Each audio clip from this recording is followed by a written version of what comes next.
प्रातः क्लास चल रहा था 10 फरवरी 1968 का।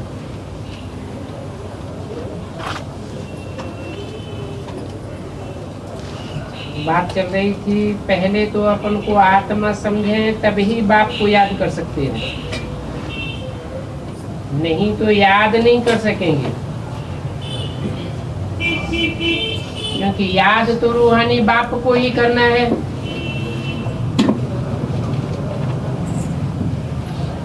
रूहानी बाप याद तभी आवेगा जब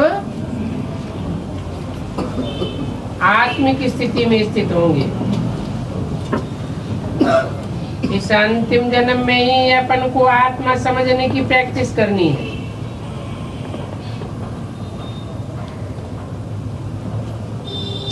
और कोई जन्म में तो प्रैक्टिस करने की बात ही नहीं है। अपन को अविनाशी आत्मा समझें तभी अविनाशी बाप को याद करें।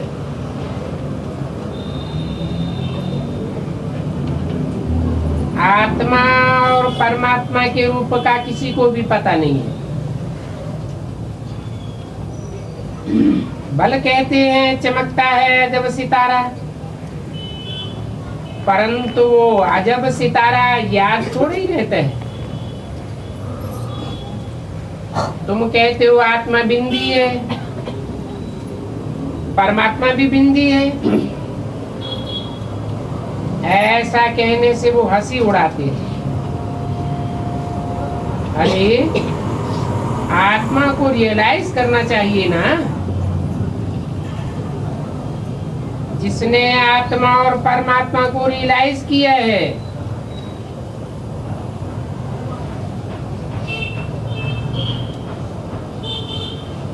वही रियल आत्मा है।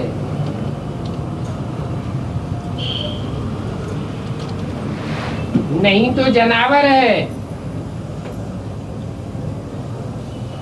पहले तो ये समझना चाहिए मैं आत्मा हूं। मुझे आत्मा को 20 जन्मों का, 50 जन्मों का व 84 जन्मों का पार्ट मिला हुआ है। अच्छा समझो तुम्हारे 30 जन्म पूरे हुए, बाकी समय तुम कहाँ थे? और धर्म वालों से ऐसे पूछ सकते हैं। आत्मा का भी कोई को पता नहीं है। यहाँ तो आत्मा और परमात्मा दोनों का रियलाइजेशन होता है,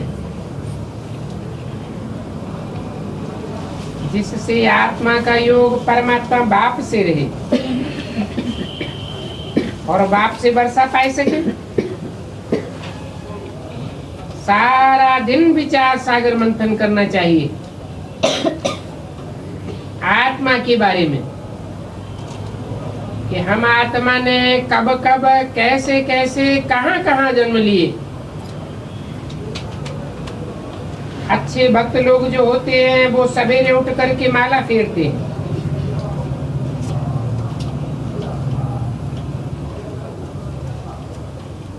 माला के मणकों का स्मरण करते हैं, परंतु उनको तो अल्पकाल का सुख मिलता है और तुमको तो यहाँ माला के मणकों का असली स्मरण होता है, जिससे तुम 21 जन्मों का था सुख पाते हो। ये भी धारणा होती रहे तो भी खुशी का पारा चढ़ा रही कि बेहद का बाप हमको पढ़ाई रहे हैं।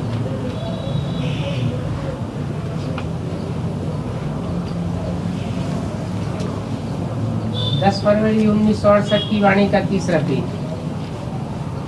जो सर्विस करने वाले हैं उन्हों को ही खुशी रहती है, उन्हीं का ही विचार सागर मंथन चलता है। सर्विस नहीं करते हैं तो विचार सागर मंथन भी चल न सके।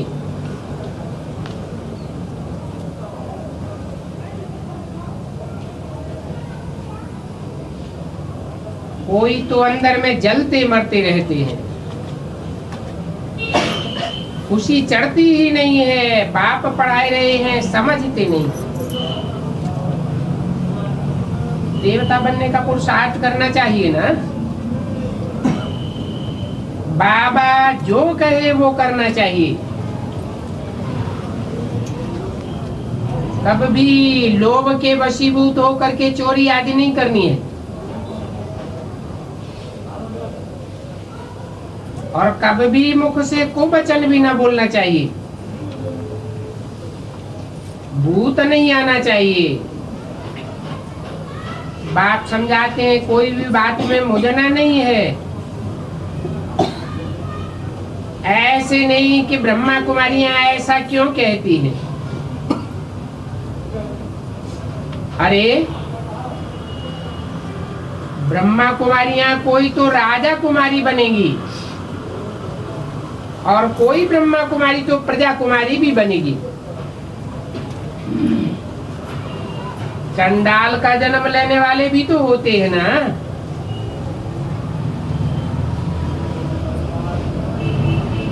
ऐसे फिर पूरी पढ़ाई पढ़ते नहीं हैं और ही टीचर का माथा खपाते रहते हैं। वो भी ड्रामा में नूद है। सभी सेंटर्स पर ऐसा माथा कपाने वाले होते हैं।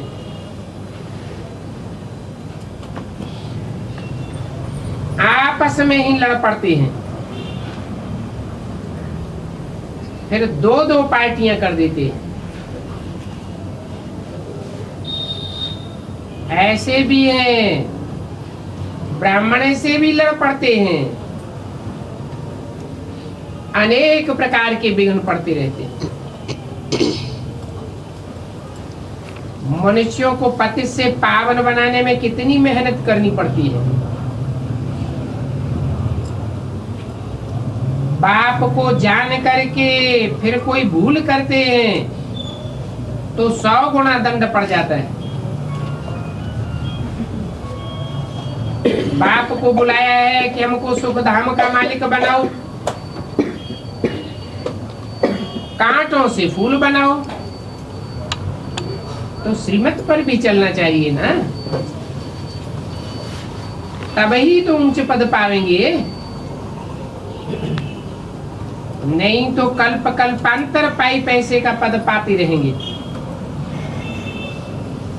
तभी बाप कहते हैं अपना जीवन तो हीरे जैसा बनाओ। कल्प कल्प की बाजी है। भक्ति मार्ग में भी कौड़ी मिसल, ज्ञान मार्ग में भी कौड़ी मिसल जीवन रहा, तो फिर बाकी मिला ही क्या। पिछाड़ी में आने वाले को पाई पैसे का सुख मिलेगा।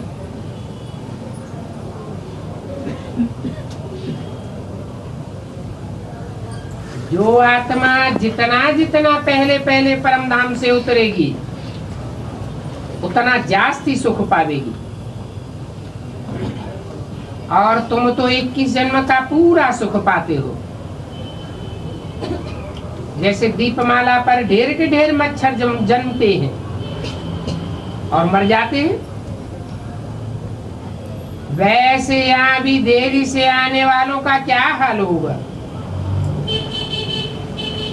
उनमें और उन अल्पकांड जंतुओं में क्या फर्क रहा।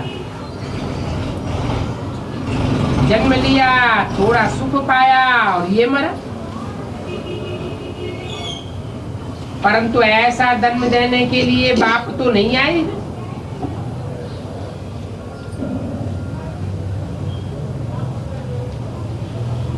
बाप तो आकर के पढ़ाते हैं। कोई तो पुरुषार्थ करके सतयुग में 21 जन्म के लिए महाराजा भी बनते हैं। तो रात दिन का फर्क तो देखो कितना है। नंबरवार मर्तबे होते हैं ना। तो राजा बनता है कोई प्रेसिडेंट आदि बनता है, कोई मेहतर बनता है। इसको कहा जाता है पास्ट के कर्म ऐसे किए हुए हैं तब ही यहाँ जन्म लिया है।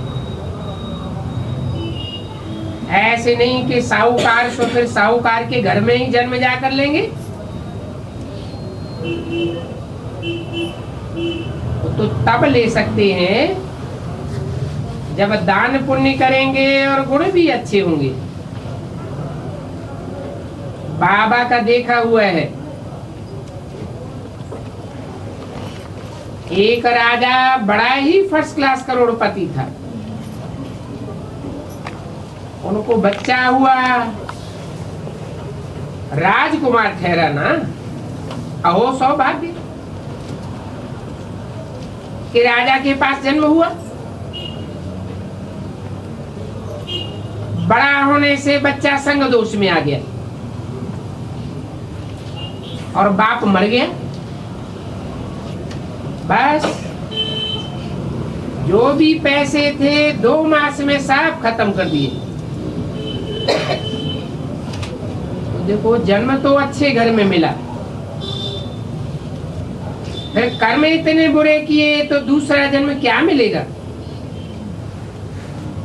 1.5 चमार जाए कि बनेंगे। बहुत साहूकार लोग वैश्याओं के पास जाते रहते हैं, फिर उनको क्या अच्छा जन्म मिलेगा? तो इसमें भी जो जितना पुरुषार्थ करेंगे, श्रीमत पर चलेंगे, उतना ही फायदा होगा। जो फरमान मानते ही नहीं है तो ना फरमान बरदार ठहरे ना। ऐसे कभी बाप के दिल पर चढ़ नहीं सकते। बाप समझाते रहते हैं जब तक चार्ट नहीं रखेंगे तब तक फायदा हो न सके। स्कूलों में भी चलन का, पढ़ाई का रजिस्टर होता है ना। यहाँ तो बाप कहते हैं तुम अपना रजिस्टर अपने आप ही रखो, तो मालूम पड़े सारा दिन में हम क्या क्या करते हैं। शाम को रोज अपना चार्ट देखो। जो पाप आदि किए होंगे वो सब आए सामने खड़े हो जाएंगे। कोई यज्ञ में युद्ध काम किया होगा तो वह सामने आ जाएगा। फिर उस चार्ट में ये भी लिखो फलाने फलाने टाइम हमने खाना खाया और ये खाया, ये पिया, तो मालूम पड़ेगा कहाँ हम लोभ तो नहीं किया ना। लिखना चाहिए हम कितना बारी दिन में खाते हैं।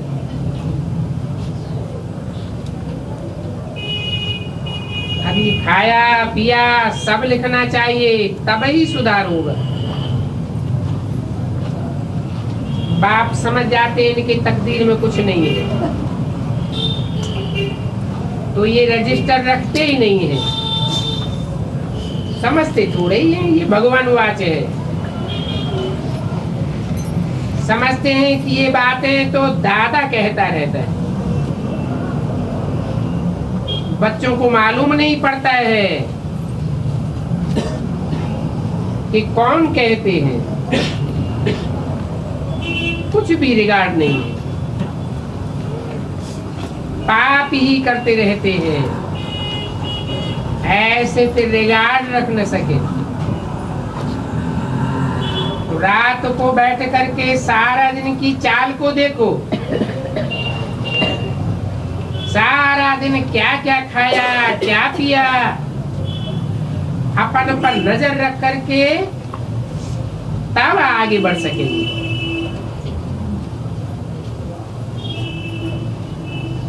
नहीं तो माया पादर लगाती रहती है। बेकायदे बोलते हैं वो भी माया की पादर लगती है। इसलिए चार्ट लिखना अच्छा है, इस पर बच्चों को सावधानी मिलेगी। ऐसे ऐसे करो, फिर दूसरे दिन देखो कितना फर्क पड़ा। फिर वही भूल तो नहीं करते हैं,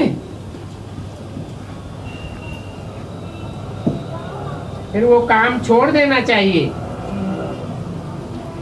अच्छा, बच्चों को गुड मॉर्निंग।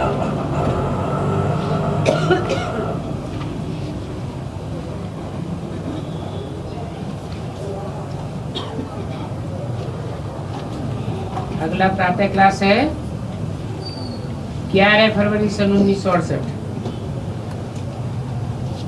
रूहानी बाप बैठे रूहानी को बच्चों को समझाते।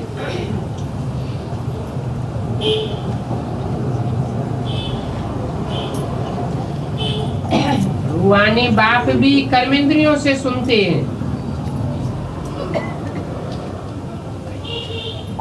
और ये नई बात है क्या कि रूहानी बाप कोई जानी जाननहार नहीं है,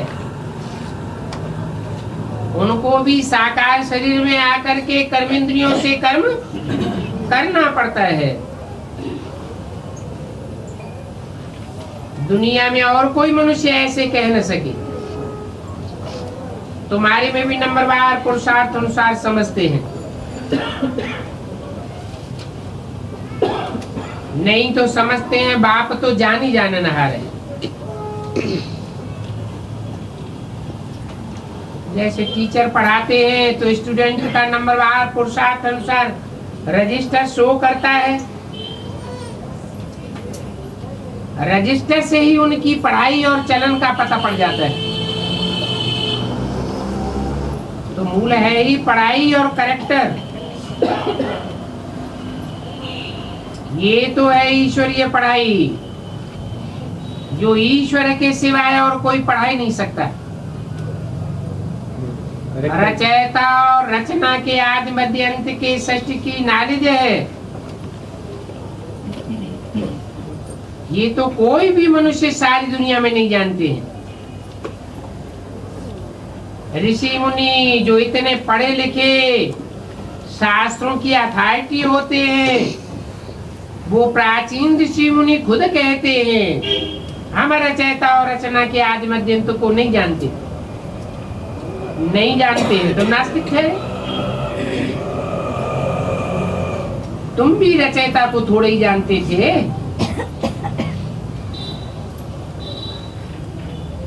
कब की बात? आदि की। बेसिक नॉलेज की बात नहीं है, वही बेसिक है आदि।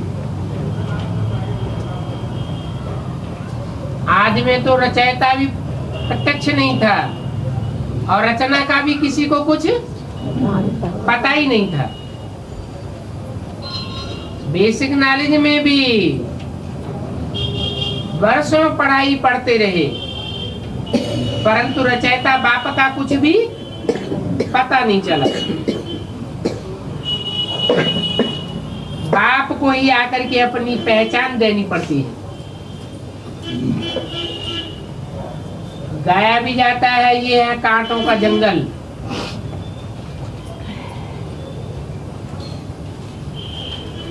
और ऐसे जंगल को आग जरूर लगती है।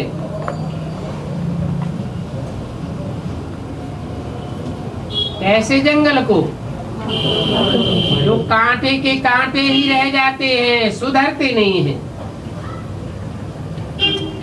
गुलगुल बगीचे को कब आग नहीं लगती है?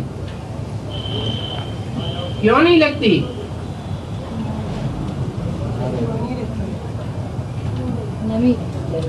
क्योंकि ज्ञान जल की नमी रहती है, तो आग लगने का सवाल ही नहीं।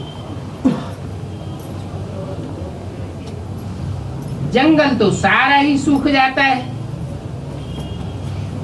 बगीचा तो गीला होता है। गीले को आग लग नहीं सकती, सूखे जंगल को आग झट लग जाएगी। सरसब्ज बगीचे को आग लगे ऐसा कब सुना नहीं होगा।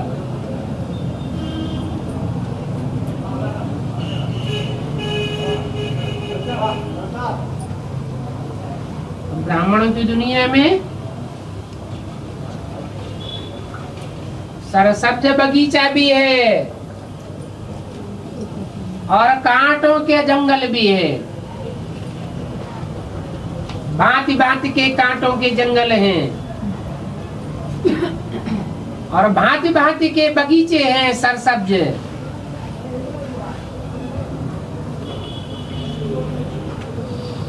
जंगल को आग तब लगी थी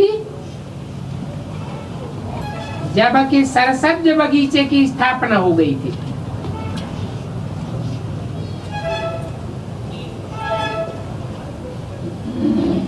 बगीचा भी गुप्त स्थापन हो रहा है।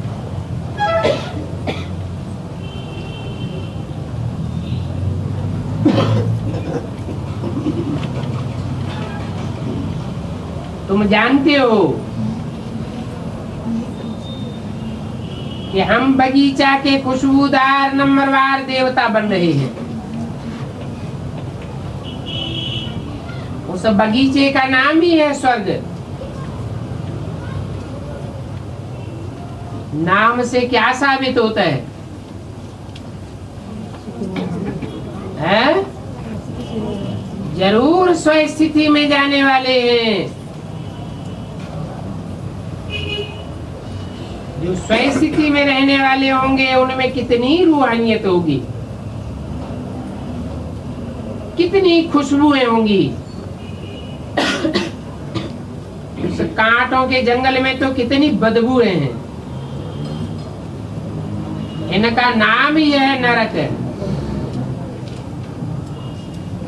और उसका नाम है स्वर्ग। कहाँ शिवालय और कहाँ वैश्यालय। तुम कहाँ भी प्रदर्शनी आदि में स्वर्ग और नरक का बगीचा और कांटों का जंगल इस बात पर समझा सकते हो, परंतु वंडर है तुम कितना समझाते हो फिर भी उनकी बुद्धि में बैठता नहीं।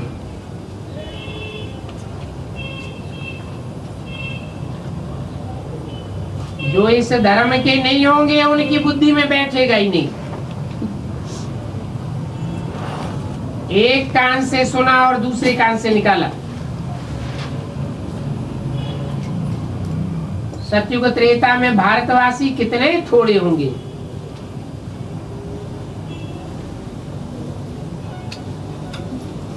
कितने थोड़े होंगे।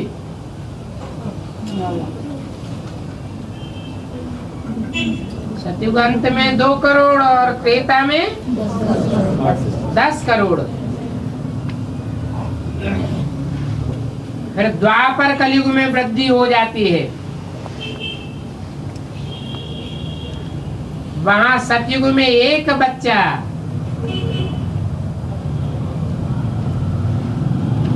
फिर देखो 4-5 बच्चे होते रहते हैं तो वृद्धि हो जाती है ना। भारतवासी ही जो अभी हिंदू कहलाते वास्तव में वो देवता धर्म के थे। और कोई भी अपने धर्म को नहीं भूलते हैं। धर्म को नहीं भूलते, धर्म पिता को नहीं भूलते।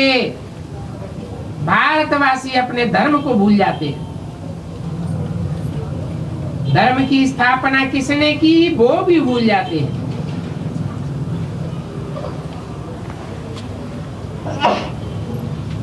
सब कुछ भूल जाते हैं तो देखो कितनी वृद्धि हो जाती है। इतने सब ढेर के ढेर मनुष्य तो ज्ञान नहीं लेंगे।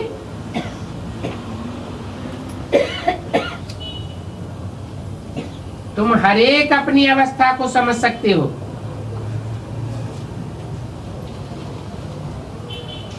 जान सकते हो हमने भक्ति कितनी की है। इसकी क्या पहचान होगी? पूरा ज्ञान। भक्ति कम की होगी तो कम ज्ञान उठावेंगे, और जास्ती भक्ति की होगी तो जास्ती ज्ञान उठावेंगे। सतो प्रधान भक्ति की होगी तो सतो प्रधान ज्ञान उठावेंगे, आप बेविचारी ज्ञान उठावेंगे। तमो प्रधान भक्ति की होगी तो बेविचारी ज्ञान उठावेंगे।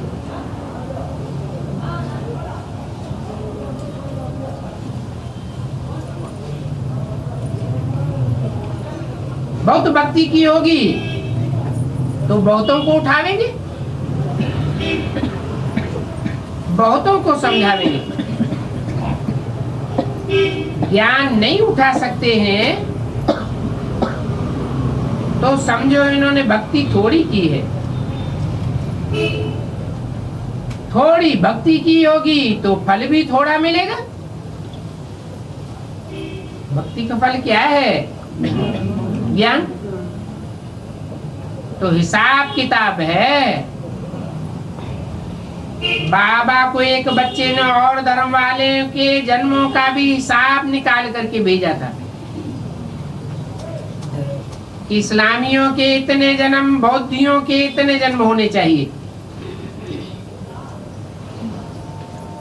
बुद्ध भी तो धर्म स्थापक है ना। उनके पहले तो कोई बौद्ध धर्म का नहीं था। एक में बैठ करके धर्म स्थापन किया, फिर एक से अनेकों की वृद्धि होती गई।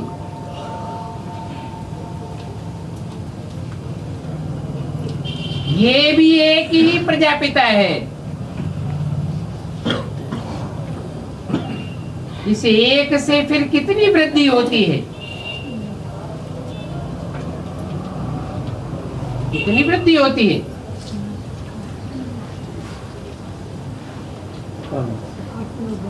है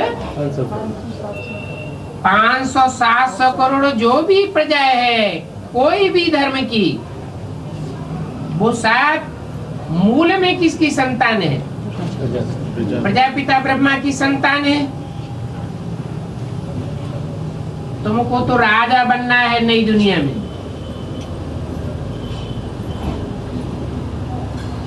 यहाँ तो तुम वनवास में हो।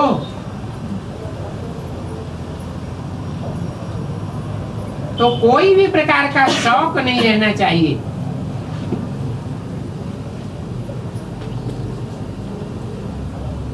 हम अच्छे कपड़े डाई करान के पहने,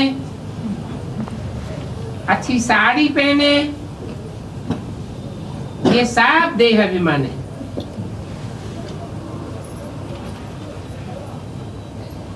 जो मिला सो अच्छा।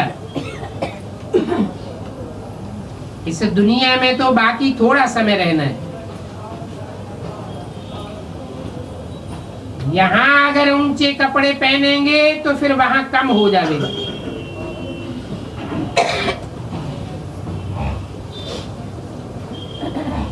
यह पहनूं, यह करूं, ये भी छोड़ देना पड़े। आगे चल करके तुम बच्चों को आप ही साक्षात्कार होते रहेंगे। तुम खुद कहेंगे ये तो बहुत सर्विस करते हैं, इनकी तो कमाल है। जरूर ऐसे ऊंचे पद पावेंगे। फिर आप समान भी बनाते रहते हैं। दिन प्रतिदिन बगीचा तो बड़ा होने का है।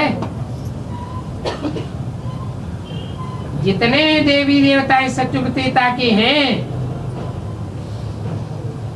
वो सब यहाँ बनने के हैं।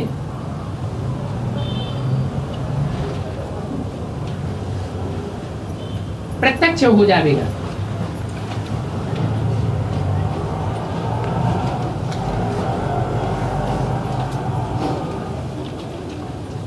अभी तुम गुप्त पद पाए रहे हो। तुम जानते हो हमें यहाँ मृत्युलोक में पढ़ते हैं। पद फिर अमरलोक में पावेंगे। ऐसी पढ़ाई कब देखी? ये तो वंडरफुल बातें हैं। पढ़ाई पढ़ना पुरानी दुनिया में और पद नई दुनिया में पाना, और पढ़ाने वाला भी वही है जो अमरलोक की स्थापना और मृत्युलोक का विनाश कराने वाला है। वंडरफुल बात है ना। तुम्हारा ये है पुरुषोत्तम संगम युग, और ये युग बहुत छोटा है। इस युग में ही बाप आते हैं पढ़ाने के लिए। अपने से ही पढ़ाई शुरू हो जाती है। जो जो आते जाते हैं पढ़ाई उनकी शुरू होती जाती है। तभी बाबा कहते हैं शिव जयंती सो गीता जयंती। मनुष्य थोड़े ही इन बातों को जानते हैं कि शिव के साथ गीता की जयंती कैसे होती है।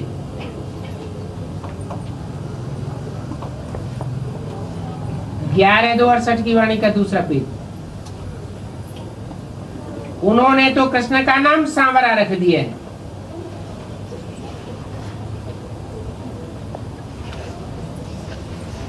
कहते ही है सांवरिया। अभी जब ये कोई भूल समझे, कितने बड़े बड़े आदमी म्यूजियम में आते हैं। ऐसे नहीं है कि वो बाप को पहचान लेते हैं। आते हैं चले जाते हैं, बिल्कुल भी नहीं जानते। इसलिए उनसे फार्म भराना चाहिए तो मालूम पड़े इन्होंने कुछ सीखा है। बाकी यहाँ आकर के क्या करेंगे? जैसे साधु महात्माओं के पास जाते हैं, परंतु यहाँ तो वो बात नहीं है। इनका तो वो ही साधारण रूप है, वही ड्रेस आदि है, फर्क कुछ भी नहीं है। इसलिए कोई समझ नहीं सकते हैं। समझते हैं ये तो जवाहरी था,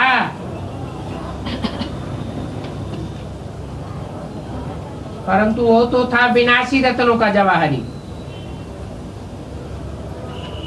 अभी बने हैं अविनाशी ज्ञान रत्नों का जवाहरी। और तुम सौदा भी बेहद के बाप से करते हो। जो बड़ा सौदागर रत्नागर है, तुम हर एक अपन को समझो हम रूप बसंत हैं। हमारी आत्मा में ये ज्ञान के रतन लाखों लाख रुपए के हैं। वो भक्ति मार्ग के रतन तो पत्थर हैं। गीता भागवत शास्त्र आदि जो भी पढ़ते हैं वो पत्थर ही पत्थर हैं, जिनके पढ़ने से पत्थर बुद्धि ही बन जाते। और ये ज्ञान रतन सुनने से तुम पारस बुद्धि बन जाते। वो कितना शास्त्र आदि पढ़ते हैं, जितना पढ़ते हैं उतना गिरते ही जाते हैं। उन शास्त्रों में है ही झूठे पत्थर, उनको रतन नहीं कह सकते। ये भी समझ की बात है। कोई जो अच्छे समझू सयाने हैं वो समझ करके और धारण करते हैं।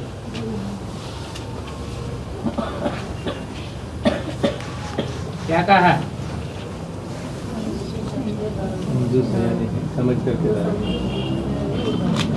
बिना समझे कैसे धारणा हो जाएगी?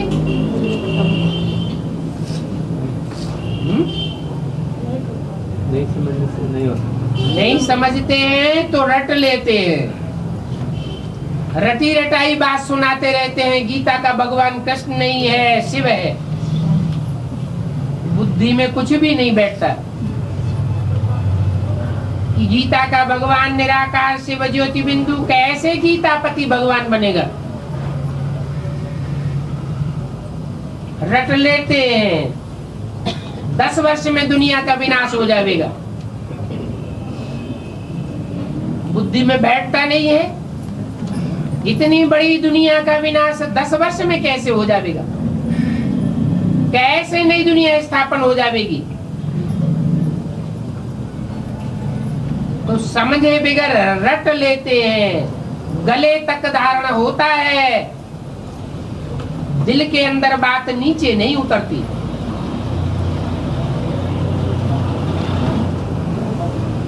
अब धारणा नहीं होती है तो कोई काम का नहीं।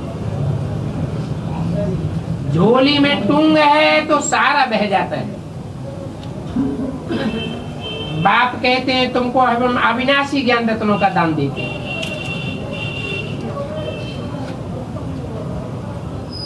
दान देते रहेंगे तो तुम भरतू होते रहेंगे, नहीं तो फिर कुछ भी धारणा नहीं होगी।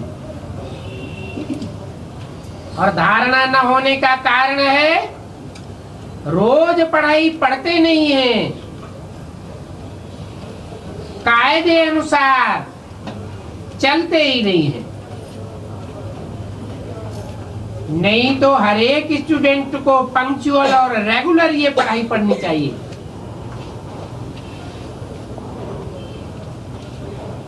इसमें सब्जेक्ट बहुत अच्छी चाहिए। 5 विकारों से बिल्कुल दूर जाना है।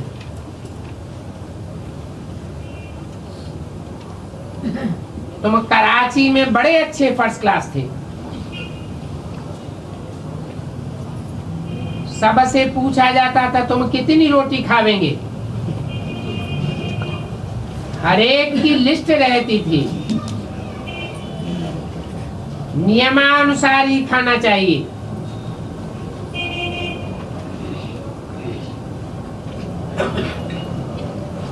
अभी तो माया की हवस बेताला कर देती है। बाप ने समझाया है त्योहार आदि जो मनाए जाते हैं वो सब इस समय की यादगार है। रखड़ी बंधन भी अभी का है।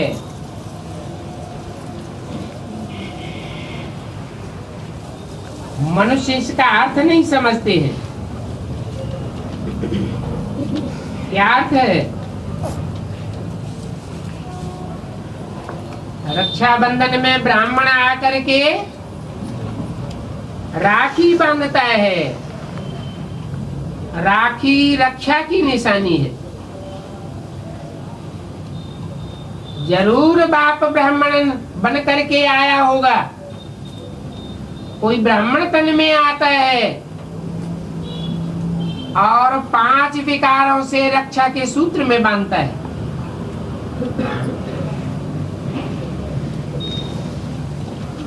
बाद में जब भक्ति तमो प्रधान होती है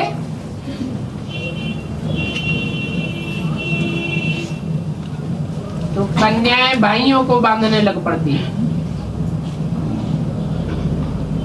पैसा उगारने के लिए।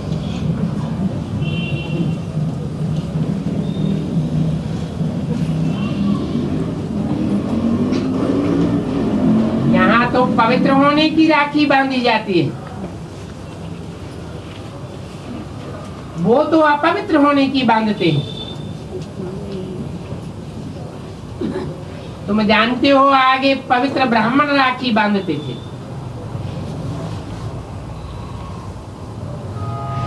अभी छोकरियां अपने भाई को बांधती हैं खर्ची के लिए, परंतु पवित्रता की तो बात नहीं है। और रखड़ियां भी देखो कैसी कैसी फैंसी बनाते हैं। तो ये दीपमाला, ये दशहरा आदि सब संगम युग के हैं। आपने जो एक्ट की है वो फिर भक्ति मार्ग में चलती चली आई।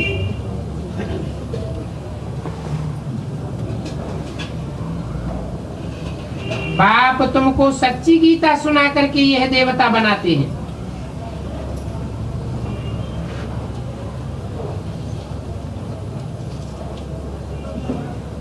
वो गीता तो जन्म जन्मांतर पढ़ते आए हो, परंतु क्या लक्ष्मी नारायण बने? वो गीता पढ़ते पढ़ते और ही 3rd ग्रेड बन पड़े, फिर अभी तुम 1st ग्रेड में जाते हो। सत्यनारायण की कथा भी ये राजयोग हो गया।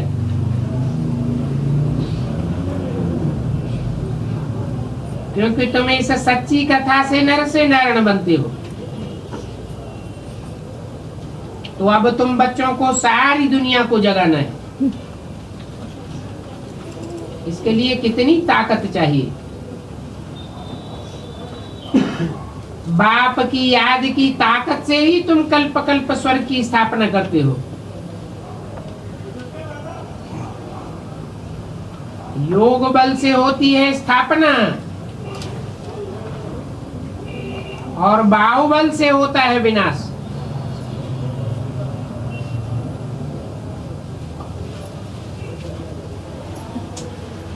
अक्षर ही 2 है।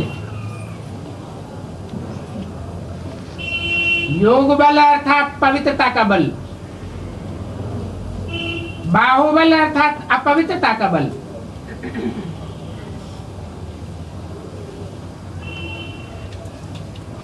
अलाफ और बे, इस योग बल से तुम विश्व के मालिक बन जाते हो। ये साइंस का बल भी बाहु का बल है।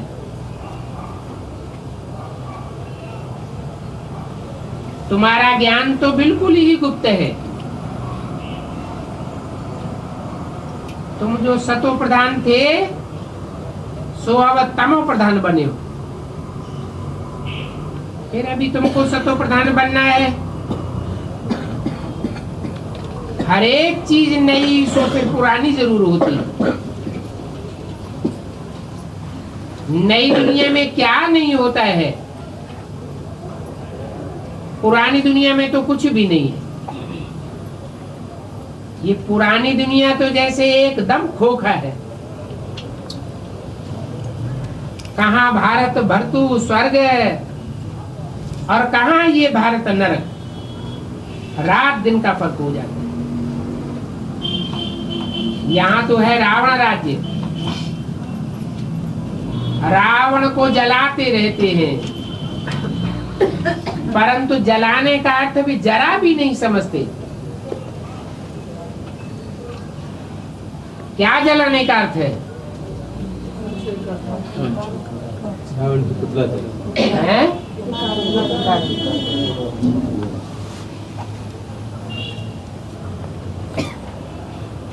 कोई जब बहुत दुख देते हैं तो उनका पुतला बना करके जलाते हैं, परंतु जानते नहीं हैं ये कब से जलाना शुरू करते हैं। भक्ति द्वापर युग में तमो प्रधान होती है या कलयुग में तमो प्रधान होती है?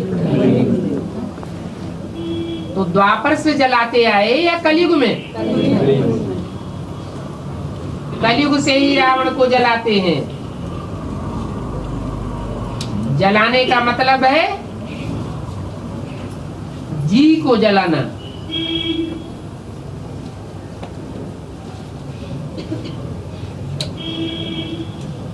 तमो प्रधान जलावेंगे या सतो प्रधान जलावेंगे? हैं? जो तमो प्रधान होते हैं वही दूसरे के दिल को जलाते हैं, जी को जलाते हैं। सतो प्रधान तो कोई को दुख देंगे ही नहीं।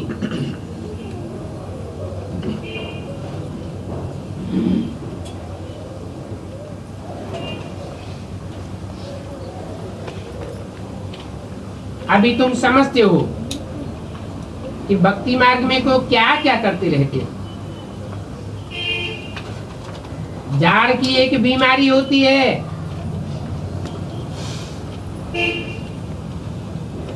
वो टुकड़ा लेकर के पाग में रखते हैं।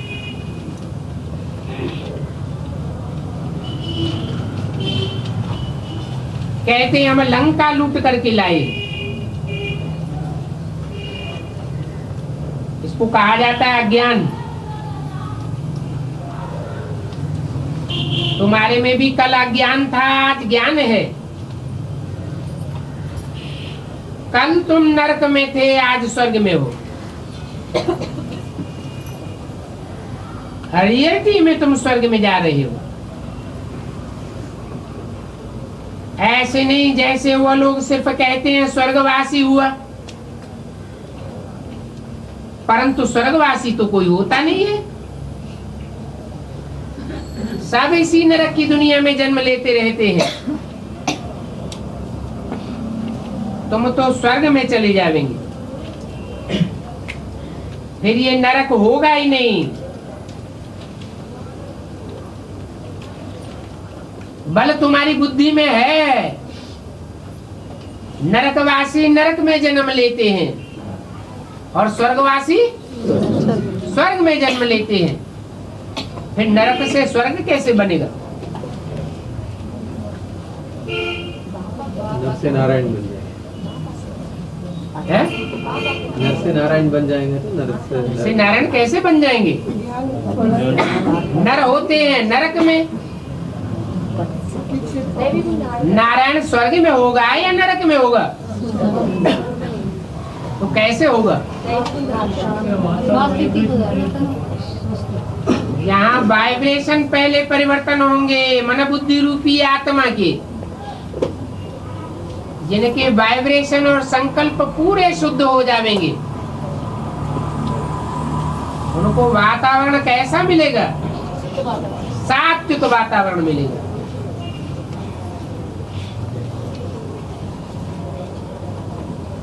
देवताओं को कोई दुख दे नहीं सकता, इसलिए कहते हैं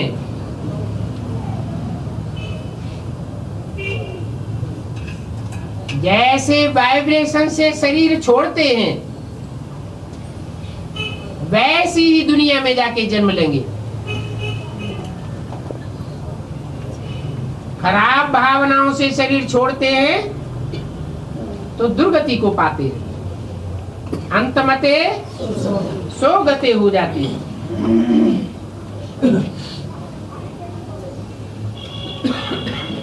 तुम जब स्वर्ग में जावेंगे तो तुम्हारा वाइब्रेशन नार की दुनिया का होगा ही नहीं। कितनी समझने की बातें हैं। और ये सेकंड में समझने की बातें हैं। बाप को याद करो तो विकर्म विनाश होंगे। फिर पाया पाप कर्मों के वाइब्रेशन से पीछा ही छूट जाएगा। ये बातें सभी को बतलाते रहो। बोलो तुम यह देवता थे, फिर 84 जन्म लेते लेते तुम यह बन गए हो। सतो प्रधान से तमो प्रधान बन गए, अभी फिर सतो प्रधान बनना है। आत्मा का तो विनाश नहीं होता है, परंतु आत्मा सतो प्रधान से तमो प्रधान बनती है।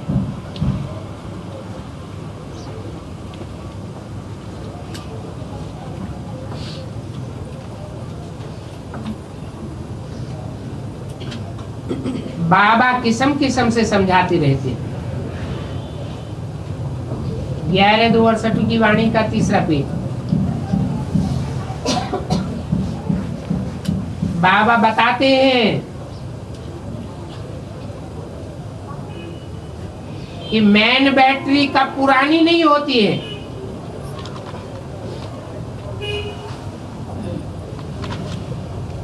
जैसे तुम्हारी आत्मा हद की बैटरी है, नई सो फिर पुरानी हो जाती है, भरतू होती है फिर खाली हो जाती है। परंतु बाप की बैटरी है सदैव भरतू, इसलिए उनका नाम ही क्या है? सदा शिव।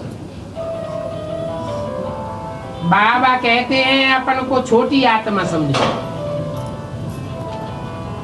कहते भी हैं इनकी आत्मा निकल गई, तो जरूर बड़े शरीर में से निकल गई। आत्मा संस्कारों के अनुसार एक शरीर छोड़ करके दूसरा शरीर लेती है।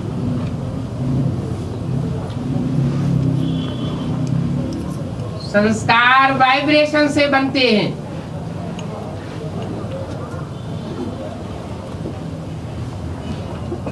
सभी आत्माओं को अभी वापस जाना है। तो ये ड्रामा है, ये सृष्टि का चक्र रिपीट होता रहता है। पिछाड़ी में जितने मनुष्य होंगे उतनी आत्माएं भी जरूर होंगी। हिसाब निकालते हैं तो कहते हैं अभी दुनिया में इतने मनुष्य हैं, परंतु ऐसे क्यों नहीं कहते हैं इतनी आत्माएं हैं? क्यों नहीं कहते? आत्माओं की गिनती हो ही नहीं सकती। आत्मा किसी को देखने में आती नहीं है। बाप कहते हैं बच्चे तुम मुझे कितना भूल गए हो,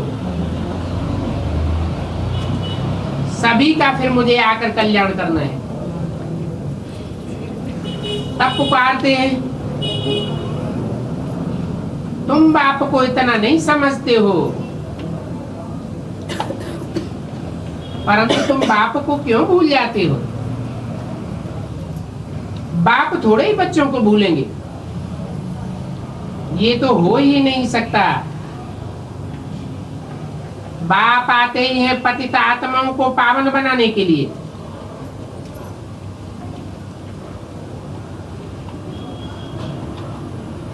ये गौमुख ठहरा ना, बैल की तो बात ही नहीं है।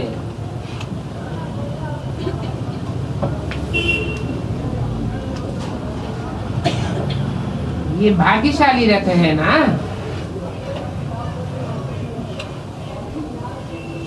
बाबा तुम बच्चों को कहते हैं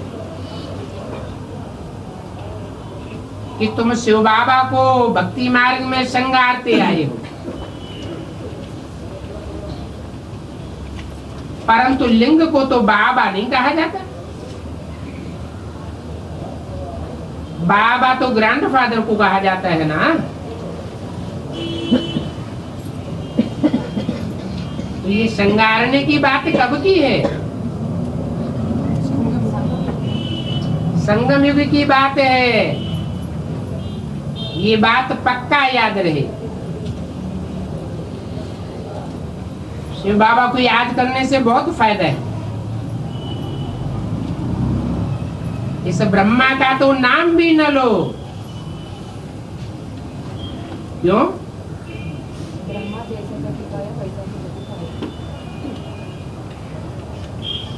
नाम किस आधार पर बनता है?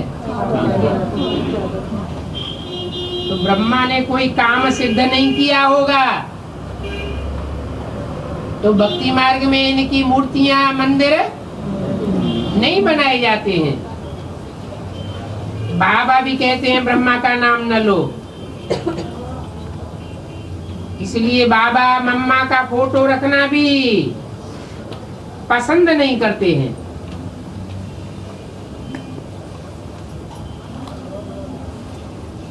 कब कब ख्याल आता है साफ फोटो तोड़ फोड़ करके निकाल देवे।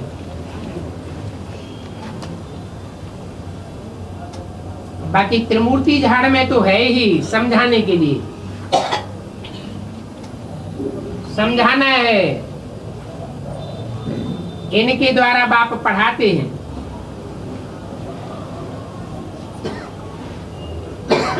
परंतु इनको थोड़े ही याद करना है।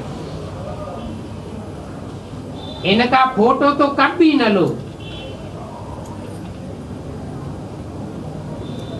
नहीं तो फंस मरेंगे। इनका फोटो लेने से फंस मरेंगे। मम्मा की फोटो भी क्यों लें? भक्त लोग अपने गुरु का चित्र रखते हैं, परंतु यह कोई हमारा गुरु थोड़े ही है।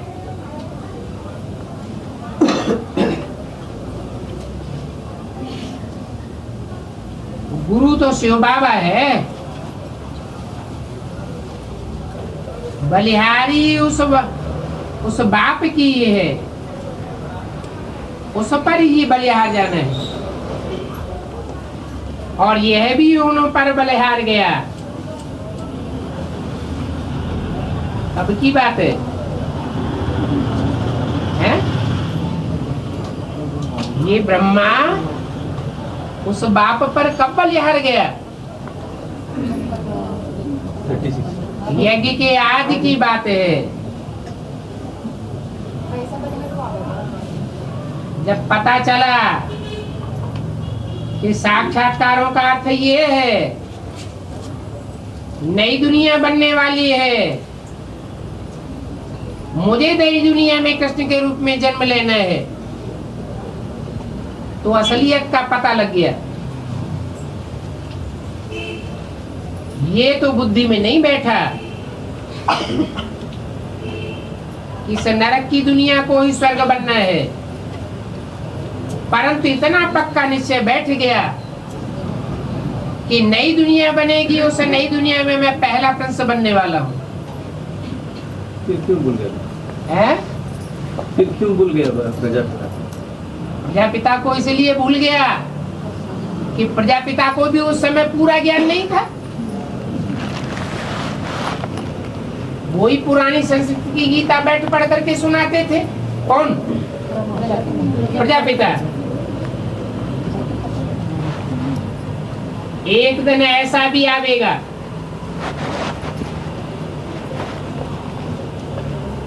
कि तुम ये मम्मा बाबा के फोटोज भी गुम कर देंगे।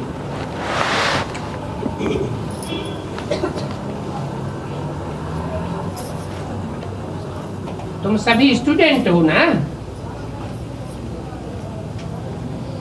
अभी बाप कहते हैं माँ में एकम याद करो। अगर ब्रह्मा को भी याद किया तो माँ में एकम याद किया या दूजम को भी याद कर लिया? कैसे? बाप में ही माँ समाई। बाप में ही माता है।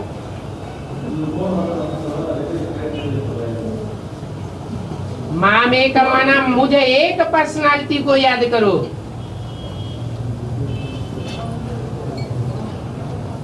जब एक को ही याद करना है तो ये फोटो आदि क्यों रखना चाहिए?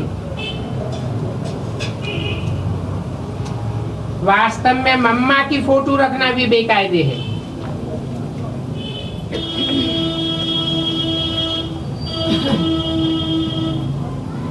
बहुतों ने मम्मा के पिछाड़ी पढ़ाई भी छोड़ दी।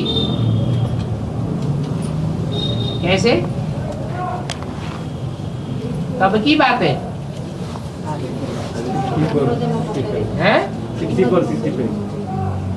64-65 जब मम्मा ने शरीर छोड़ा तो जिनका मम्मा से लगाव था वो ज्ञान छोड़ करके चले गए, यज्ञ छोड़ करके चले गए, पढ़ाई छोड़ दी, अपना बेरा ही गर्क कर दिया।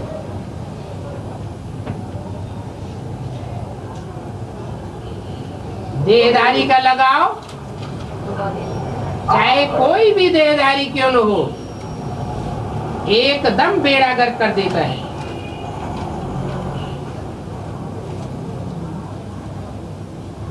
संशय आ गया, मम्मा क्यों गई? बाबा ने तो मुरली में बोला था ये ब्रह्मा बाबा भले चला जावे, परंतु मम्मा यज्ञ की अंत तक पालना करेगी।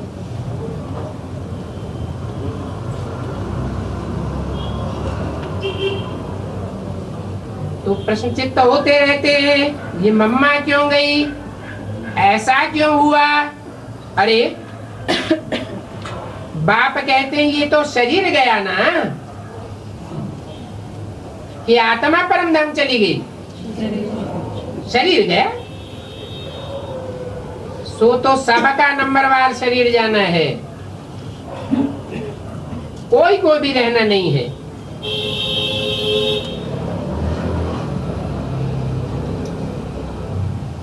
आज हम्मा कल तम्मा, हम सब पाठधारी हैं,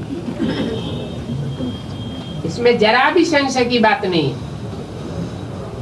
सभी खलास हो जाएंगे।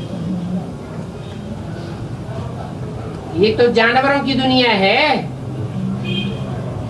और हम तो जाते हैं सचुगी फूलों की दुनिया में। फिर कांटों से मोह क्यों होना चाहिए है? मम्मा बाबा कांटे हो गए क्या? शरीर कांटा, शरीर कांटा, देह अभिमान शरीर का ऊपर है। 63 जन्म तुम भक्ति मार्ग के ये शास्त्र पढ़ते पूजा करते आए हो, और पूजा भी पहले पहले तुमने शिव की है।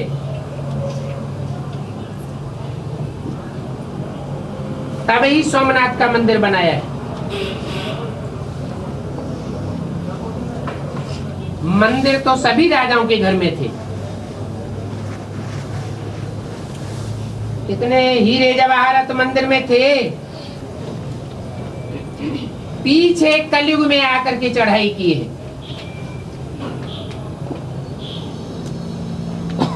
एक मंदिर से भी कितना ले गए हैं। तो तुम ऐसे धनवान विश्व के मालिक बनते हो,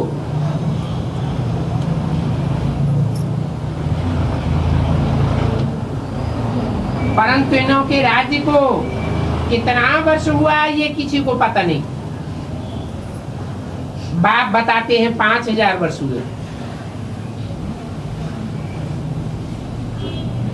2500 वर्ष तो राज्य किया,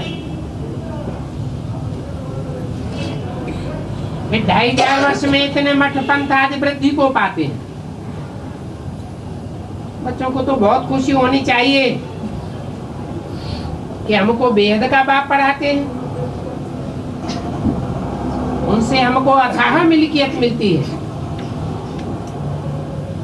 दिखाते हैं सागर से देवता निकले, रत्नों की थालियां भर भर के देते थे। अभी तुमको ज्ञान रत्नों की थालियां भर भर के मिल रही है ना, ये बाप ज्ञान का सागर है ना।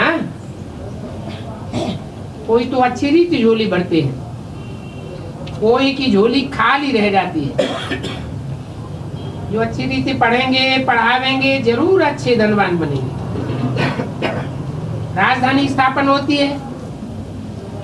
ये सब ड्रामा में मौजूद है। जो अच्छी रीति पढ़ते हैं उनको स्कॉलरशिप मिलती है। ये है ईश्वरीय स्कॉलरशिप, अविनाशी है, और वो है आसुरी और विनाशी। ये सीढ़ी बड़ी वंडरफुल है। 84 जन्मों की कहानी है। बाबा तो कहते हैं छत जितनी बड़ी सीढ़ी बनाओ तो अंधे की औलाद अंधों की आंखें खुले। ऐसे ट्रांसलेट के चित्र हों जो क्लियर करके दिखाई दे, तो मनुष्य देख करके वंडर खावे, फिर तुम्हारा नाम भी बाला होता जाएगा। अभी जो सिर्फ फेरी पहन करके जाते हैं वो फिर आवेंगे। 2-4 बार फेरी पहनकर फिर तकदीर में होगा तो जम जावेंगे। चक्कर काटना। यहाँ तो समय एक ही है, कहाँ जावेंगे? तुम बच्चों को बहुत मीठा बनना है, और मीठा भी तब बनेंगे जब याद में रहेंगे। याद से ही कशिश होगी, बार बार आवेंगे। ये सीढ़ी सभी आत्माओं को ले जाने की है।